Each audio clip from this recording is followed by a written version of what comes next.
folks. Welcome back to the Catholic Coaching Podcast. My name is Matt. I'm going to be your Catholic coach for the next 45 minutes or so. And I'm not alone today. I'm not just a Catholic coach. I'm a Catholic coach reinforced by a Catholic therapist today. Really excited to bring on Dr. Gerry Crete.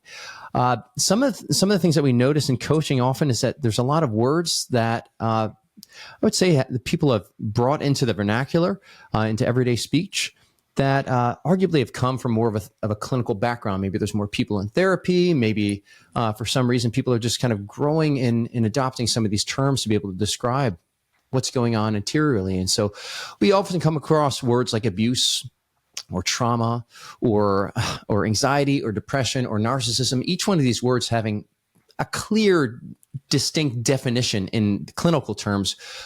But we can kind of use these things somewhat flippantly and suddenly alter the meanings to them. And sometimes it's appropriate and sometimes it's not. And there's times, as I know we have a lot of coaches that are listening in on this, where these words come out and there's that thought in the back of our minds as coaches, is this above my pay grade? Is what I'm about to hear with this client something that I'm not necessarily equipped to walk with this person through? And some cases, sometimes that's the case. Other times, right, it's just kind of a word preference, a word choice, and you're free to go forward there. But we want to really bring some distinctions in here. And I invited Gerry to come on. Dr. Gerry Crete actually sits on our board of advisors at Metanoia Catholic. Known Gerry a couple of years now. We're part of just a men's group that gets together every couple of times a month and a couple of times a month and just shares kind of what's going on in our lives and what the Holy Spirit's doing. So it's been a joy getting to know Gerry there. But goodness gracious, when I had ChatGPT really just like put together the robust introduction here, what do we got? Certainly a licensed marriage and family therapist, professional counselor, one of the leading voices that's really integrating Catholicism and traditional psychology together. Some of the roles that he's had in the past, right now he's currently the founder and director of Transfiguration Counseling and Coaching. He's also one of the co-founders of Souls and Hearts Ministry with Dr. Peter Malinowski, an incredible program there. Past president of the Catholic Psychotherapy Association and board of directors, clinical supervisor and EMDR consultant. Former clinical director at Holy Family Counseling Center in Duluth, Georgia, and previously served as the assistant professor in a mental health counseling department here as well. It was about a year and a half, almost 2 years ago, that Gerry released his first book. I believe it's your first book, Gerry, Litanies of the Heart, which was a beautiful answer to the question, what is parts work?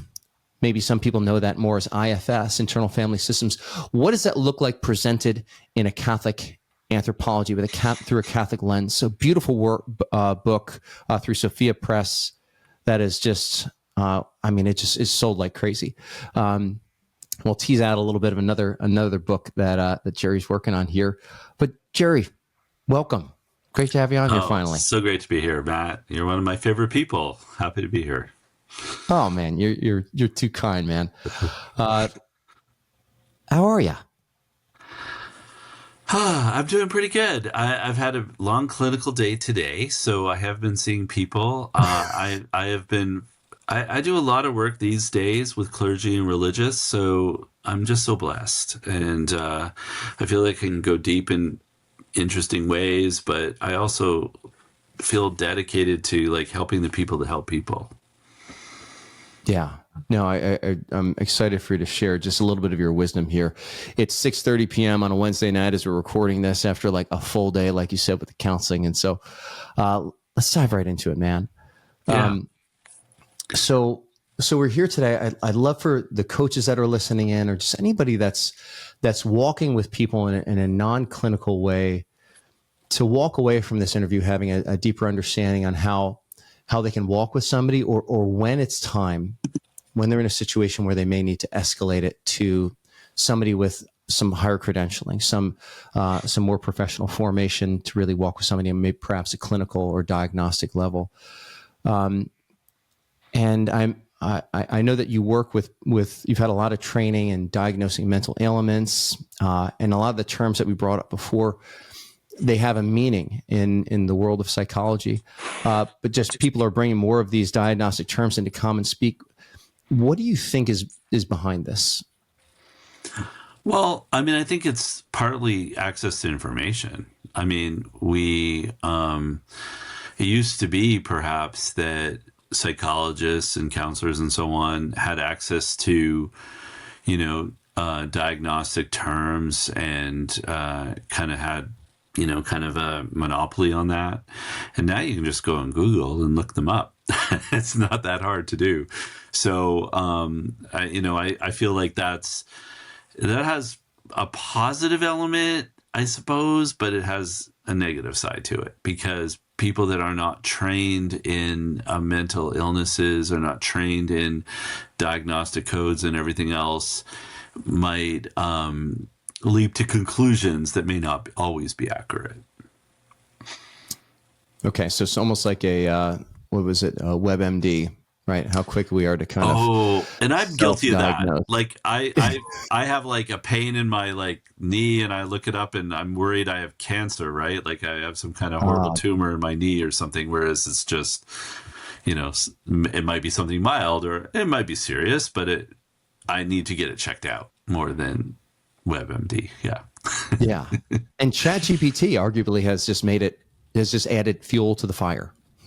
Yeah. I mean, it's the same thing. Like if you put in symptoms, you might want to know the range, but most of us are not at the top of the range, right? ChatGPT, for example, it's not going to tell you anything delicately. It's going to tell you like the most small thing, and it's going to tell you the biggest possible thing it could be.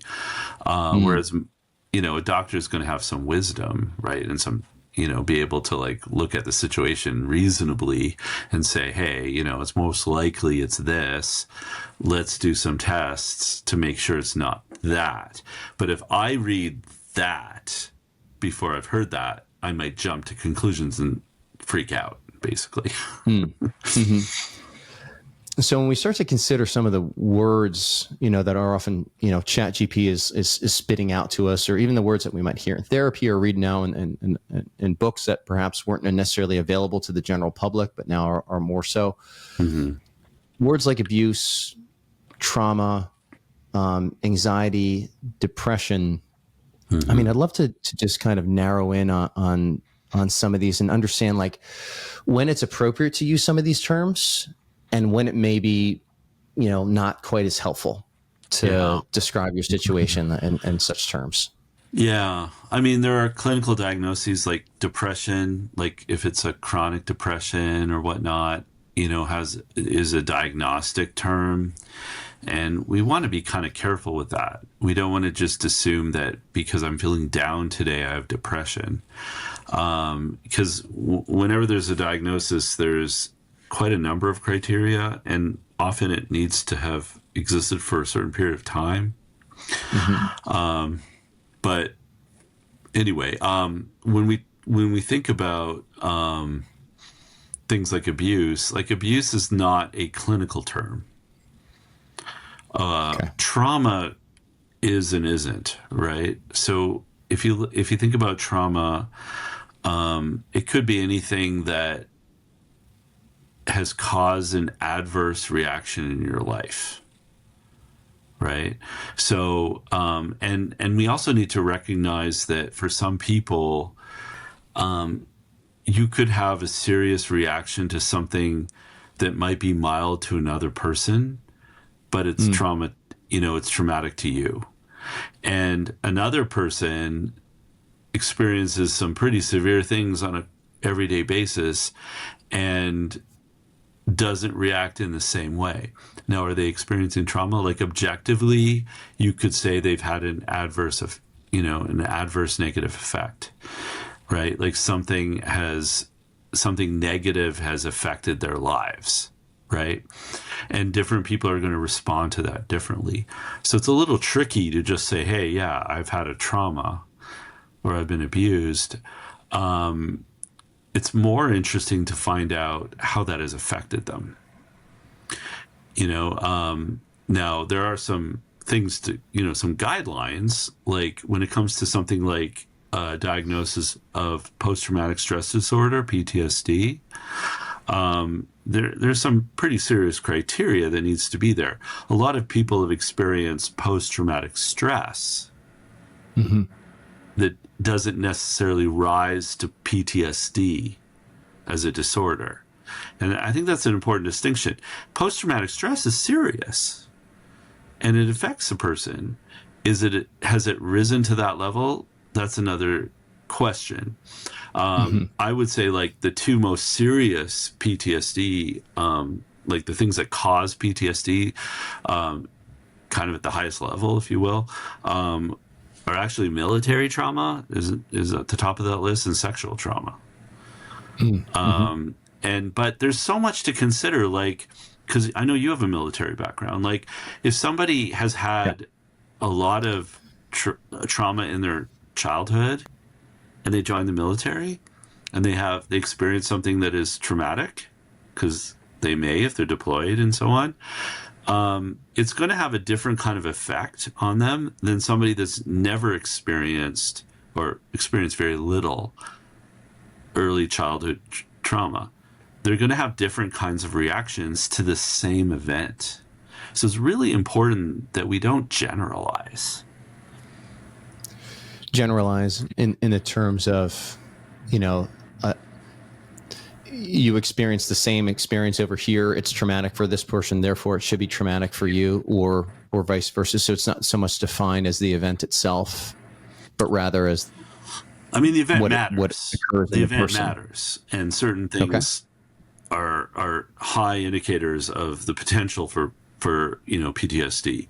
Like I was saying, military trauma, sexual trauma, but it isn't the only thing that matters. Right. Okay.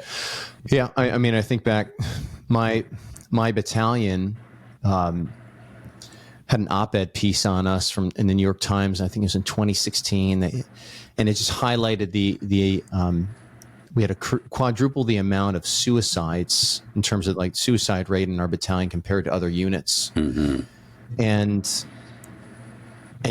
Gerry, I know a lot of those guys, not all of them personally, but I know some of them.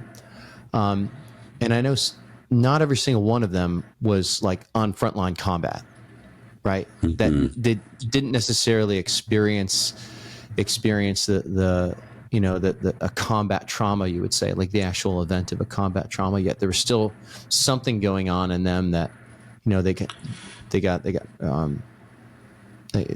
reached that place of just absolute despair.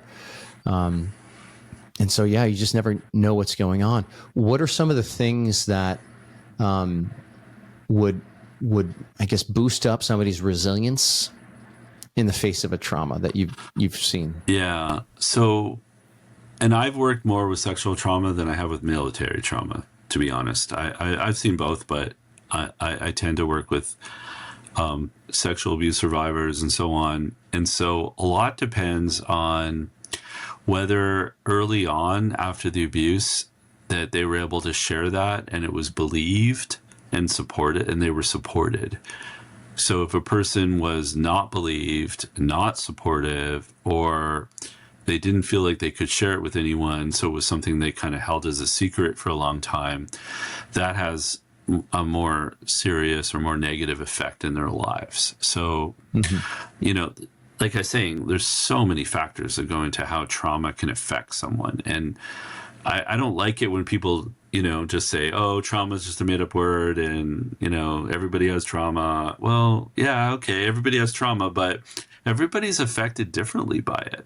And I would be, nervous about judging anyone else's trauma, to be honest, before actually hearing their experience and understanding how it affected them. Yeah. Gerry, for people that are walking with others and they don't necessarily have the type of training and credentialing that you have as a therapist and as a counselor, when these things come up, these words like trauma or abuse, I get the sense, and just from coaching, there's times where even though somebody has trauma and abuse, I can still be very helpful to them. And I haven't really, just by nature of the people that I attract as a coach, I tend not to I'd say attract people or work with people that have some deep-seated trauma. Like I've never really had a client that's brought up like a sexual abuse or a sexual trauma in their past. Though they might use that word trauma, or they might use that, abuse when they're talking about maybe a work relationship or something, or even the way that a spouse might speak to them, right? One of the questions that's always in the back of my mind is, how do I, as a coach, listen in for those indicators that are kind of like those bellwethers, those indicators that what this person is dealing with may be something that's going to be better reverenced in a counseling or a traditional psychotherapy relationship than in a coaching relationship? Yeah.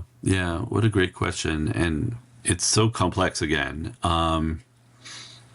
If you think about it, if the statistics are correct, and 1 in 3 women have experienced sexual trauma and 1 in 5 men, then you've had more clients with sexual trauma than you realize. They're just not disclosing it. I can't tell you how many times I've met with someone in their like 50s and 60s who've told me I'm the first person they've ever told about their sexual abuse. That happens a lot. So people are, they might be coming for coaching not to deal with their childhood trauma, right? Like that's not their purpose. And they may have been, holding that back for a long time. So I don't know that it's a coach's job to try to figure that out or find out if that's there or not. I don't know. I think though it could come up because you're working with someone and you're figuring out what their goals are and you're helping them, move forward in their life and everything else. And you keep running into obstacles or you keep running into problems and you're not sure, like, why is it that this person can't seem to do this? Or, what's in the way? And it could be that a past trauma that's been unresolved and, they haven't even looked at, they don't even want to admit, maybe even, is in the way. So, I mean, as a coach, like, it's not really your job to necessarily figure that out or solve it or anything, right? But it might be good to have that in the back of your mind, that could be there. And maybe to even ask some questions about that, like at some point. And if the person has, pretty serious childhood trauma, like it might be an important thing to say, hey, I can work with you on these goals, but I really recommend that you see a counselor to kind of work on some of that past stuff. And just hearing that might be like very powerful, like might be important for them to hear, like, you're worth like spending some time on some of these past stuff and to resolve and bring about healing. And for somebody that if they're trusting you as a coach and everything else, they're getting some value out of the coaching, and to have somebody say like, hey, I'll still walk with you, but you might want to look at that. You might want to see a therapist, like who does EMDR or something, and might actually empower them to do that. Like might actually like normalize that a little bit. Hey, it's okay. Like people that have trauma get help for it, and there's help that exists. Yeah.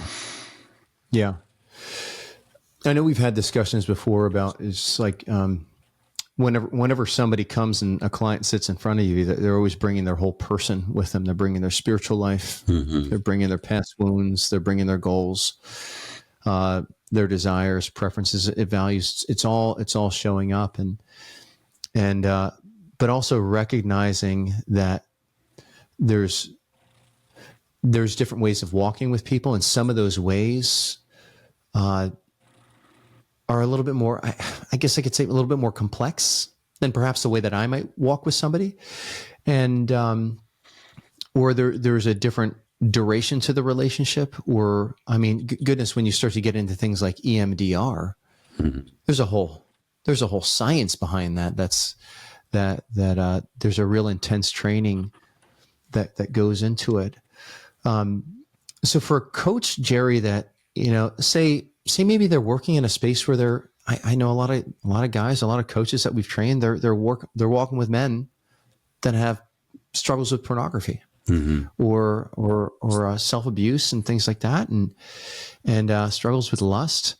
And oftentimes underneath that, there can be, sexual trauma in the past. So walking with these people to a place of helping them to sexual integrity, while at the same time honoring that there may be a level of expertise that's beyond what I have. I'm trying to find a question here, Gerry. It's more so like maybe asking for your opinion on this. This seems like it's very difficult ground to navigate. Is there a way to navigate it well and elegantly? Yeah, I think that every coach should be trauma informed. You don't have to be a trauma counselor or trained in EMDR or trained in anything particular to be trauma informed, and which means you're kind of on the alert for it, and you're basically being kind and compassionate and recognizing that for some people,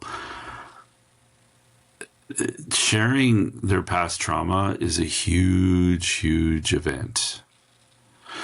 So if you're honored and they shared something from their past, that you respect that. And I think a lot of coaches I know would, and would be like just gracious and just be like, thank you for sharing that. And thank you also for your resilience. I can remember, I'm a trauma survivor, and I can remember I took a courageous act at one point in my doctoral program with my cohort, and I shared a little bit about my own experience, and we were doing this funny little social justice quilt thing where we were talking about our, whatever. But nevertheless, we were talking about our past, and I just was honest about some things I'd been through. And I remember my professor, who is as social justice as you ever want to find, and she said, I honor your resilience. Whoa, that meant a lot to me. It just meant a lot to me to hear someone say that. And to recognize that people that have trauma histories have been walking with a lot of pain for a long time, but they've also been walking with a lot of resilience. Like, they have managed to survive. They've managed to,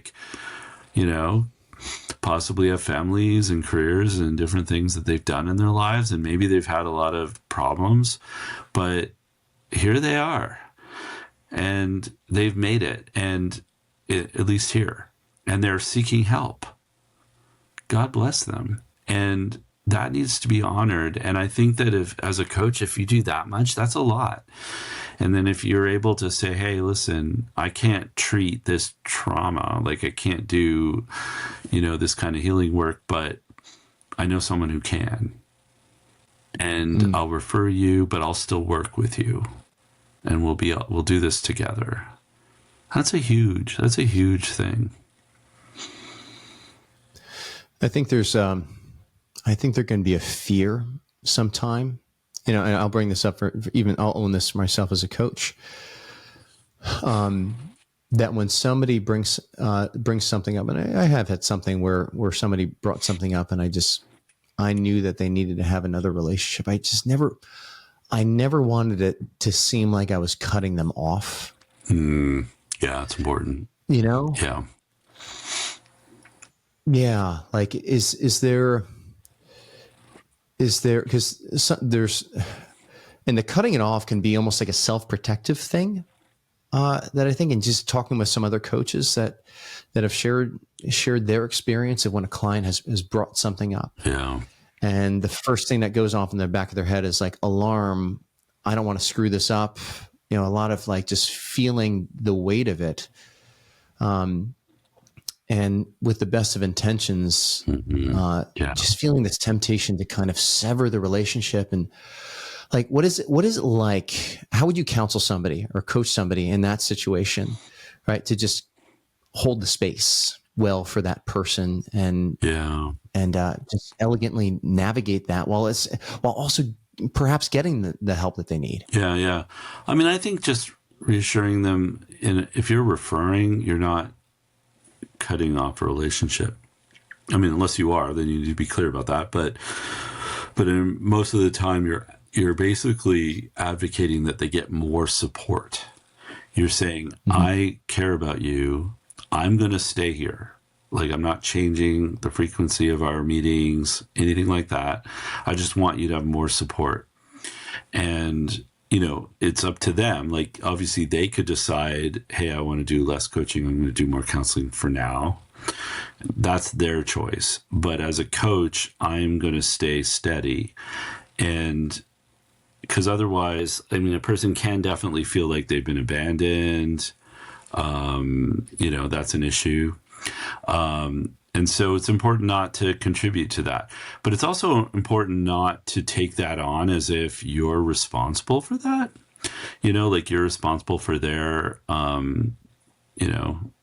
their choices and everything else. We just have to own the fact that if we're in a helping position, we're in a helping role, we're there to help them. We're there to support them.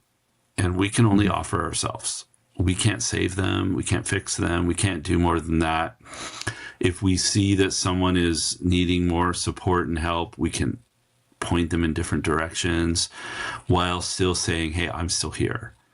And I think as long as we're doing that, I think we're safe. I think we need to look at it. We need to look a little closer if we're trying to get rid of someone. Like, I mean, that sounds terrible, but like if we're on purposely kind of like trying to, I'm referring because I'd rather not deal with this issue, then I think we need to look at that, what's behind that, and maybe get a little consultation or help or whatnot. But I think people will know if we're genuine and we're authentic and we're wanting to walk with them and we're just seeking extra support for them. Yeah. Well, being honest. Yeah. And we've been talking about refer out, and it's just so important for us to just understand where we fit in the accompaniment ecosystem, but also to have those partners and those relationships with those different echelons of care, whether it be pastoral care, spiritual direction, social work, and anybody that can really be at service to our clients. It's unrealistic to think that one person can embody all of the skills to walk with somebody throughout the entire, journey of their spiritual and life and their own growth. Exhausting too. And just so much better too. Like I love being able to just even pass people your book, Gerry, and just, almost refer out to you that way in some sense. Well, I really appreciate that. I mean, I know. I feel like I should start getting a commission here, man. When we originally go ahead. Yeah. I think what we're doing is we're providing people with an ecosystem. We're providing people with a support system. So whether that's a spiritual director, a counselor, a coach, books to read, other resources, programs that exist. Yeah, we're basically want to equip people with as much as we can. And I think that's good. And I think if that's genuinely what we're trying to do, I think people will generally know that and they will feel supported. Yeah. Gerry, switching gears a little bit here. When we first invited you to do this, I had a question around a particular term that's come up a few times, and it's the term narcissist. Right. And as you know, I'm a mindset coach. That's my background. I'm very conscious of the words that my clients are using. And this one specifically is one I'm starting to hear more. And one of the things I notice is that when somebody is, a client comes to me and they are having a problem with somebody and they're calling that person a narcissist, it often leads them to a very disempowered place. And I think of somebody that has narcissistic personality disorder. I don't know much about it, but from what I've read, there doesn't really seem to be a whole lot of hope for this person to really change, right? I think of it just as when I was in the military. If we were ever to have a certain types of fire, but if we ever had a white phosphorus fire, right, we needed to just jettison it off the boat. That was the only way to stop it, is to like you couldn't put it out with water. You couldn't smother it. You couldn't, drown it in CO2 or anything. You just had to get it off the ship because it was going to destroy everything. And that's the picture that I have in my head for when you're dealing with a narcissist now, or even when you're labeling somebody as a narcissist. Right. Can you speak to this a little bit more on how, maybe the proper use of this term and even how to respond? Yeah. So this is one of the casualties of, the internet and pop psychology and all that.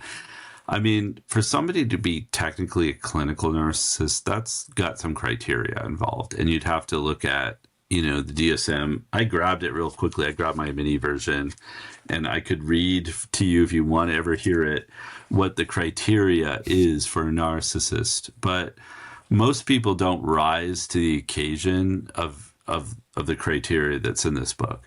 So if your husband or wife or whatever is like self-centered and doesn't seem to have a lot of empathy, and you're having major issues in your marriage, doesn't automatically mean they're a narcissist, at least clinically. I would say, for one thing, maybe all of us, at least on some level, are narcissistic. Like, we all have qualities of narcissism because we are all sort of self-protective. Right. And so one way that we protect ourselves is to promote ourselves, or to, try to counter some sense of inferiority. And sometimes we overblow that in some way or another. That's normal. But if that becomes the pervasive way that you interact with someone, then it starts to feel like, man, my spouse or my partner or whoever is narcissistic. So so I'm a counselor. I'm a marriage and family therapist. I have to live with the fact that there is a world, a medical model out there that looks to have a particular, criteria, of symptoms, and that this is the way you treat them. And the whole model, and especially with the insurance companies, they want to know, what are the symptoms, what's the diagnosis, and how do you treat it, and how long will it take to treat? So the whole system is geared toward that.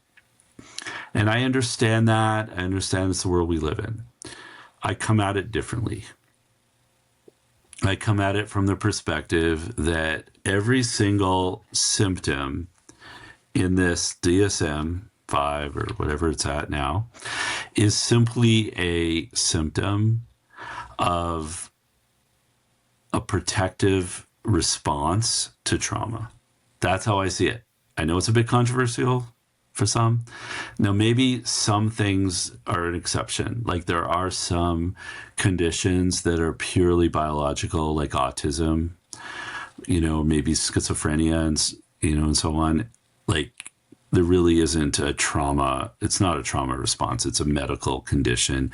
Maybe it requires particular medication, or it's neurological. But most people that come to counselors and see psychologists, for things like depression, anxiety, other kinds of issues, their symptoms are usually ways that they're protecting themselves. And so if we can understand what that is better, we might actually be able to help them and not just give them a disorder and pigeonhole them that way. So even personality disorders, which are harder to treat, admittedly, I deal more with mood disorders, addiction, trauma, anxiety. I'm primarily anxiety disorders. But even if somebody comes in with a personality disorder, you don't always know, right out the gate. What is it? Why is a person narcissistic? Well, a person is narcissistic because, whether or not it's full-blown disorder, it's a protective response. And so if you can understand and align and understand what part of them needs to protect themselves in this way, and how did they learn that they had to protect themselves in this way in order to survive, well, then you can kind of like encounter that. You can kind of get to know that part of them. You can get to know what that is, where it started, and maybe even provide some options where a person might realize, I don't have to protect myself by overblowing my worth, right? Or by, these ways. And I can actually get good results, but that's a process. Gerry, I think some of our listeners are familiar with parts work, and I can hear some of the parts work language starting to even come into your description here and your explanation. Perhaps to kind of get everybody up to speed, maybe just give us a little bit of background on parts work and how that's tying in to maybe these narcissistic parts that are showing up. Yeah. No, I'm happy to. I mean, I think that sometimes in the world of psychology and maybe in spirituality and everything else, we tend to think of ourselves as this one thing. Like our personality is defined by one thing. But that's never been true. And that doesn't even fit. And you can go back as far as, even before, but if you go back to St. Paul talking about, I do what I do not want to do, we're dealing with the fact that within ourselves, we have inner conflicts, if nothing else. So within ourselves, we have different parts that are different aspects of ourselves that are at war with each other. St. James talks about a war of our members, right? And so there's an internal chaos. There's an internal disintegration within. And we have St. Augustine saying, my heart is restless until it rests in you. We have him talking about his disintegrated heart. Well, the reality is there's an inner chaos when the parts of ourselves, the different aspects of ourselves, are at war with each other. And the goal is not that we somehow become this like homogenous thing, personality that's just one thing. The goal is actually that we recognize the beauty that God created within us, the beautiful diversity within each person, which also reflects, by the way, the diversity within the entire universe, right?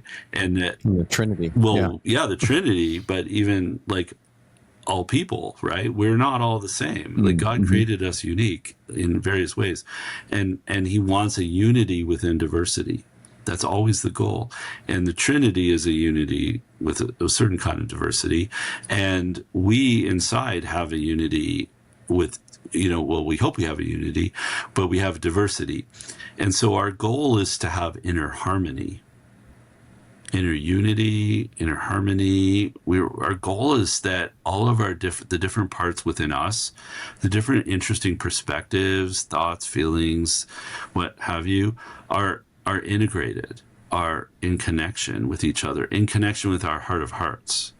I talk in my book, I talk about the inmost self. Like that's the core spiritual center that best represents the image of God.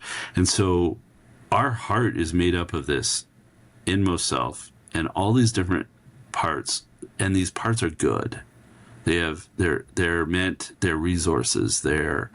But what can happen, right, is because of trauma, because of different things in life, like it can be an inner chaos, not an inner harmony. So a type of therapy like IFS or ego state therapy or parts work approach is all about like bringing inner harmony, is all about having our parts not be disconnected.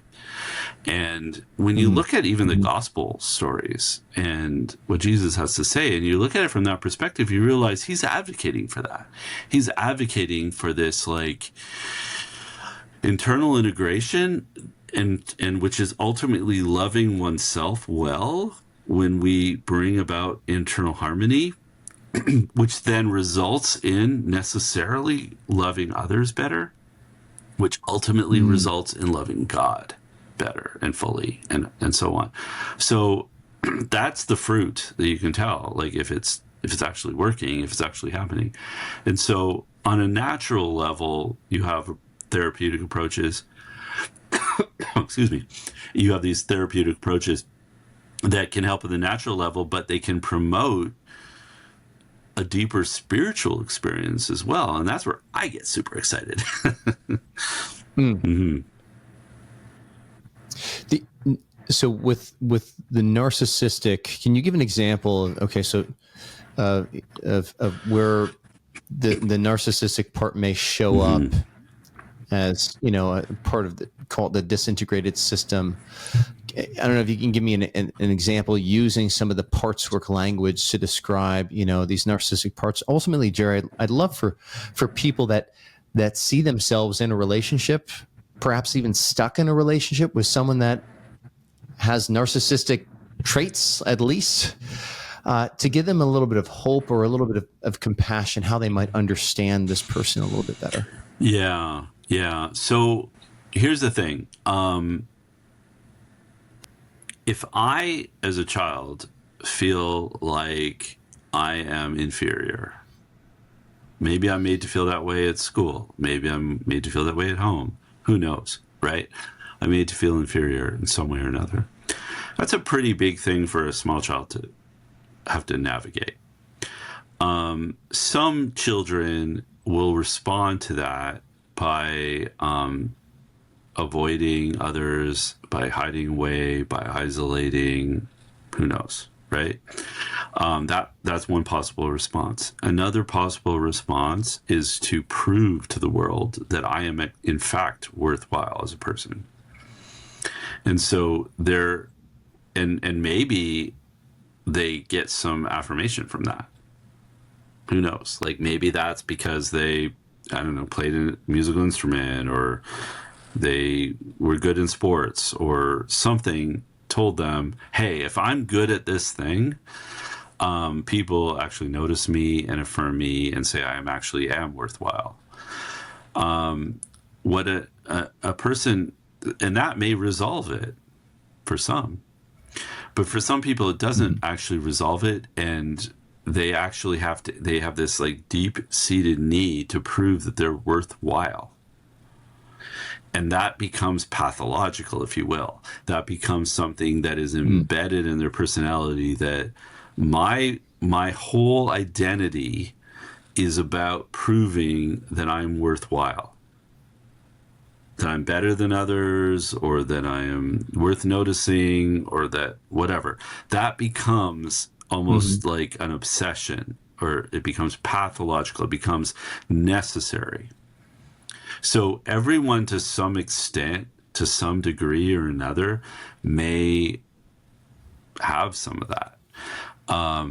And when it's noticeable, it's, when it's a politician, I'm not going to name any names, but certain politicians, like most politicians, have to have some level of narcissism in order to do the job they do, and to have the thick skin that they have, and to be able to like put themselves out there like that. And so, and I don't want to say all of them are like that. I'm just saying a lot of them are. And their whole reason for being, the reason they have to keep going, and the reason why they don't falter despite all sorts of sometimes negative criticism, is because they have this narcissistic drive to prove that they're worthwhile. They can go back pretty far. And so now when it's your husband or your wife or whatever, your friend, it may seem that way. Like, and maybe you're getting a taste of that. I'm not saying there isn't a narcissistic element. I would just be a little careful about diagnosing, certainly, somebody. But if you recognize that a person you care about is acting in a way that feels narcissistic to you, where they don't seem to regard your interests, they're not empathetic, then, I mean, there may not be no solution. Honestly, there may not be a solution, anything you can do. But if you approach it from the perspective that, wow, they're compensating for a deep-seated sense of inferiority. And you're able to, instead of approaching it from a part of you that is simply reacting to that negativity, but you're actually able to, like, maybe set that aside for a moment, and you're able to approach it from your heart, from your inmost self. You actually can maybe break through that and say, like, maybe in curiosity, like, help me understand this. Like, it seems like it's so important to you to be right, or it seems to be so important for you to succeed, or it seems so important for you to, prove me wrong, or whatever it is that's going on, and help me understand that.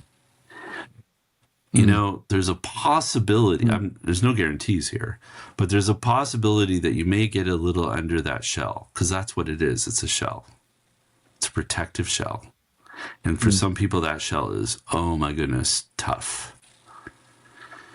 And that's where you get, guys who are corporate, they're CEOs, or they're super powerful people or whatever, but they've got a major shell. They're not letting anybody into their actual emotions. They're not very relational. They don't seem to have a lot of empathy for others. They have no problem, being cutthroat or whatnot. All of that is a protective measure, in my opinion, in general. And so, how do you get through to that? You may not be able to, but the best way to do it is to actually empathize and try to and ask certain questions about, like, why is this important to you? When did becoming the best or the brightest or the person who's on top, whatever, like, become important to you, and why? And if they can touch base a little deeper and tell the story, it's like, whoa, you'll learn, like, oh, this started because of X, Y, and Z. This started because they believed their father, or whoever it was, like, never believed in them, or they had to prove that, or something. And you learn, oh, so this is a strategy. This is a survival strategy for this person. So if I just challenge it straight out, well, I might as well be attacking their very reason for existing. It's not going to work. But if I actually like ask questions around it, like to get to the underneath it and say, oh, I understand. I get it. You felt you needed to prove yourself. You need to get a PhD or a medical doctor degree or be a CEO or whatever it is, right? You needed to do that, or you believed that you wouldn't be worth anything. And if you can get there and get under that and realize, like, well, that's not actually true, you may get somewhere with someone. No guarantees. And I love how you keep saying that, Gerry, because there's something that's so reverent about, like, hey, it may not work.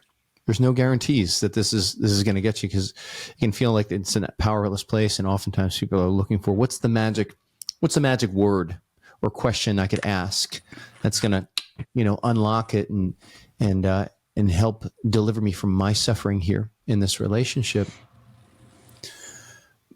But nonetheless, you say it may not work, but this is still the best approach. And it sounds like what you're doing in asking those questions from that place of compassionate curiosity is you're almost modeling to them what their inmost self ought to be doing with this part of them that feels like it has to prove something. Mm-hmm. Is that totally? No, you're right onto it. Okay. I think that there's a reality that their innermost self, which is in my mind the closest thing to the image of God within them, but it might be so covered up, might be so darkened, it might be so inaccessible that they don't feel it. And so if you're a helper in some way, whether it's a coach, therapist, spiritual director, you may actually be in that role, at least for a time, to be able to be objective and be able to be curious and be compassionate toward them, which might open up a space. Like, to me, the goal is still going to be for them to access their own, spiritual center. but sometimes you have to do it for people for at least a period of time. And so when you are imitating that, it's the same way, like for some people, they have an experience with Christ. And nobody can touch that. Right. And that might happen because of reading the scriptures or in their own prayer or whatever, but grace comes in and they have an experience of Christ. But if that isn't happening directly or immediately, like, you can be an experience of Christ for someone. And you might, and that might be what God's plan is. And for you to be just that compassionate person that sees past the protective veneer, the protective shield, and actually just sees the heart, and that softens them. Yeah. I mean, my first thought is, boy, that sounds hard. But it's not, though. Boy, like, it's hard and it's not hard. Like, I honestly, the way I look at it is, it's a Marian position. We take a Marian position. It's a receptivity. So when we encounter somebody, we're not trying to fix them. We're not trying to bring Christ to them in some kind of way. Like, it's more of a receptivity where we just sit back and we listen and we hear and we understand and we're compassionate and nurturing like Mary. And then as the Spirit leads us to move, then, we respond. And that might be a more Christ-like response, but it's only because we've been receptive first. It's beautiful, Gerry. I mean, it's when you approach the person as a mystery rather than a problem to be solved, it's, I mean, that Marian posture of pondering, and just having that compassionate curiosity that you talk about so often, and you can really listen somebody back to life. It's holy ground. It's hallowed ground here. Gerry, we're coming kind of the end of our time here. Thank you so much.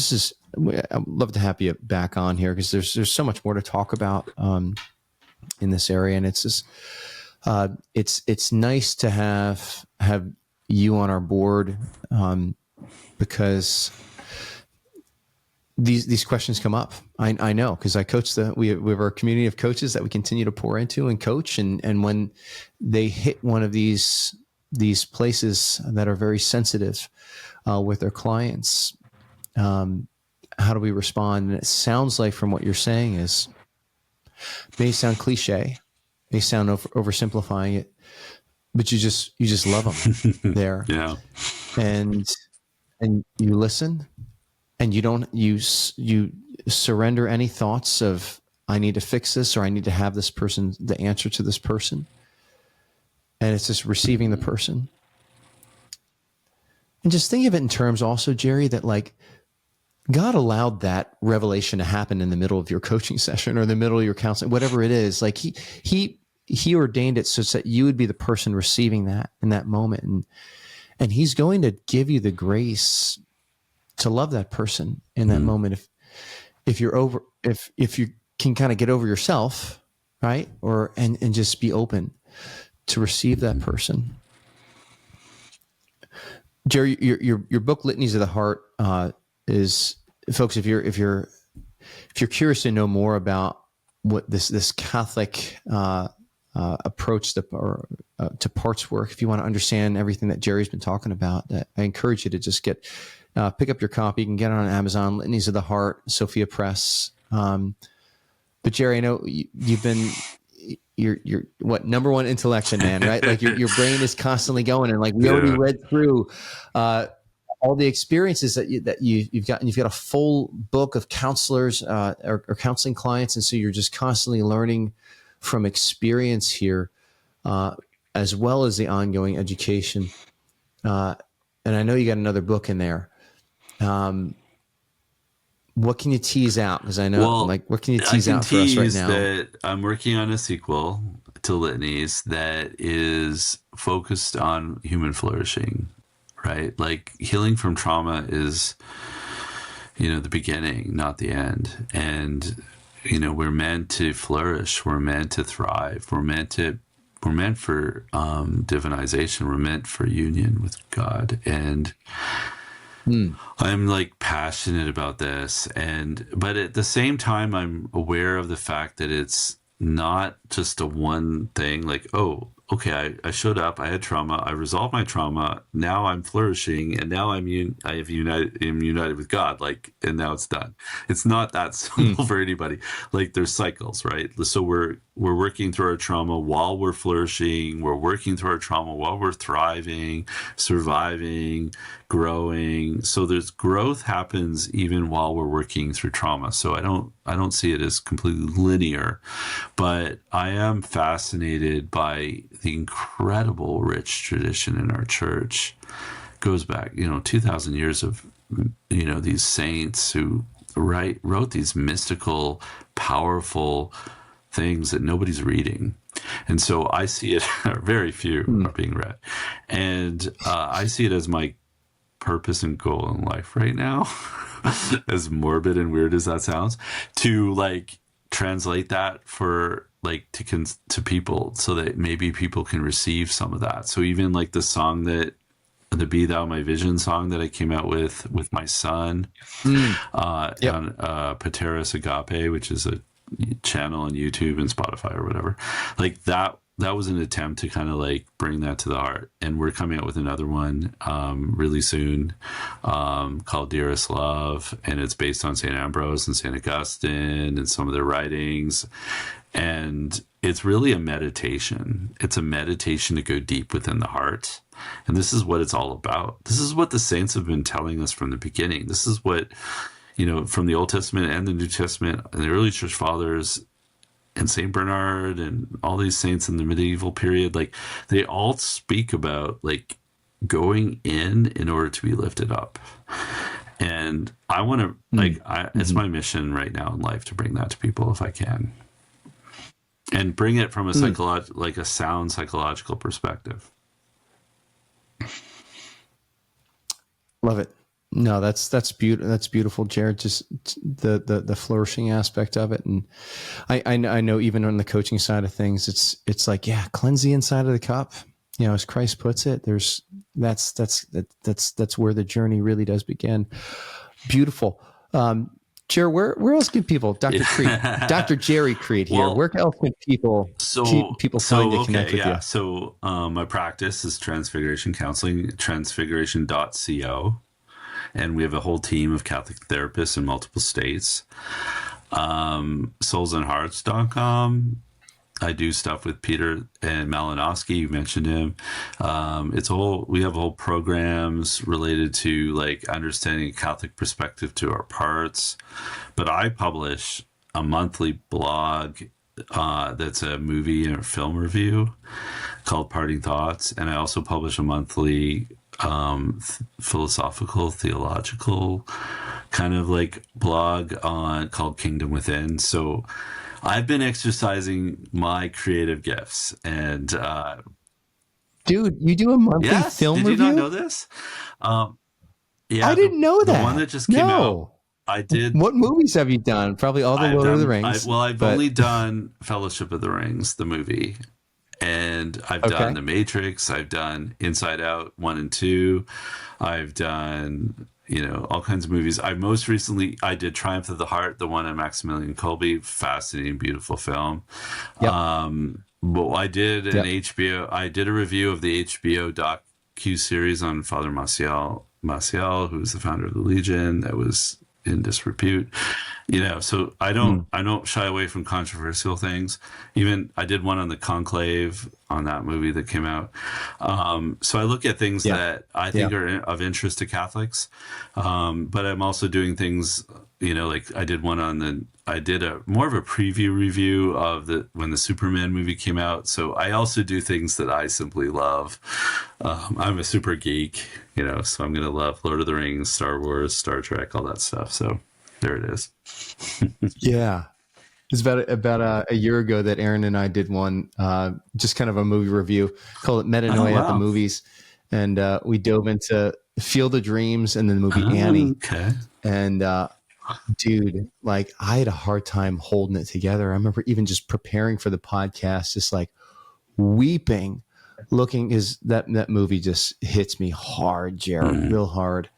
But I remember sharing it with Christopher West, and he goes, "You should just retitle this whole podcast "Field of Tears." Wow. that's all it was. And have you connected with the COTB Institute? Because they're big on media and culture. On the Interior Integration for Therapists podcast, which Peter Malinowski is the main host, but I actually interviewed Christopher West on that. And we talked about the integration of parts work and theology of the body, which was fantastic. It was beautiful. He called it like beautiful bedfellows. I can't wait to hear it. I feel like awesome. Theology of the body is gives a lot of the theoretical, and parts work can provide a way to actually implement it. That's how I see it. Yeah. Good stuff. Yeah. Beautiful. Make it practical.